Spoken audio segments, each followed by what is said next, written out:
สวัสดียามเช้าเนาะตื่นมาอยู่สวนยามเช้าพามาเบิ่งกาแฟเก็บงวดที่3เนาะนี่เก็บงวด3แล้วเด้เก็บงวด3แล้วแต่ว่าหมากยังหลายอยู่เนาะหมากถือว่ายังหลายอยู่นี่งวด3สุกเบิดต้นเป็นกาแฟเก็บงวดที่3แหละ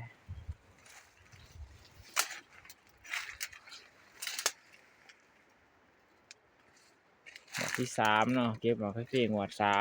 3แต่ว่าหมากยังหลายอยู่พ่อใหญ่นั่นย่างมาหางสวนถามว่าใส่ปุ๋ยอีหยังเพิ่นว่าใส่ฝุ่นอีสังใส่ปุ๋ยอีสังหมากาแฟเจ้าคือมาจับดีเพิ่นว่ามันปุ่มดีจับดีกอดกันดีเป็นเป่าใหญ่ๆห่วงใหญ่ๆกอดกันดีเพิ่นว่าเฮาก็บ่ได้ใส่ปุ๋ยอีสังหลายเนาะ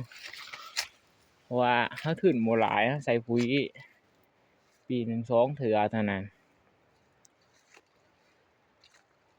ใส่ฝุ่นปีหนึ่ง2เทื่อก็ใส่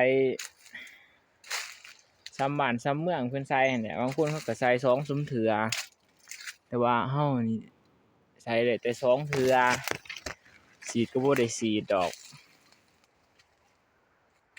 ฉีดแต่ยาฆ่าแมงไหม้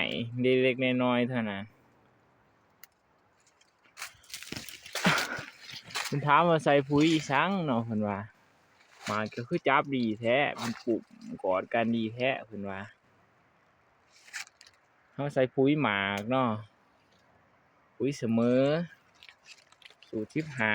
15ใส่รอบหนึ่งตอนเก็บหมากแล้วแต่งกิ่งแต่งง่าแล้วนี่แหละเขาก็ใส่รอบ2ก็เป็นปุ๋ยยูเรียเฮาปนกับปุ๋ยหมากอีกรอบหนึ่งก็แล้ว2รอบแล้วเลยนี่แหละหมากก็สิประมาณนี้นี่เก็บงวด3เลยเนาะหมากถือว่ายังหลายอยู่ใครที่มีเคล็ดลับดีๆหรือว่าเป็นหลายกว่านี้บ่มีสูตรดิฉันก็แนะนำมาในเด้อนี่สวนเฮานี่ใส่แต่2รอบเท่านั้นปุ๋ยหมาก2รอบแล้วเลยเนี่ยหมากก็สิประมาณนี้แหละงวด3เนาะงวด3นี่3หมากประมาณนี้แหละ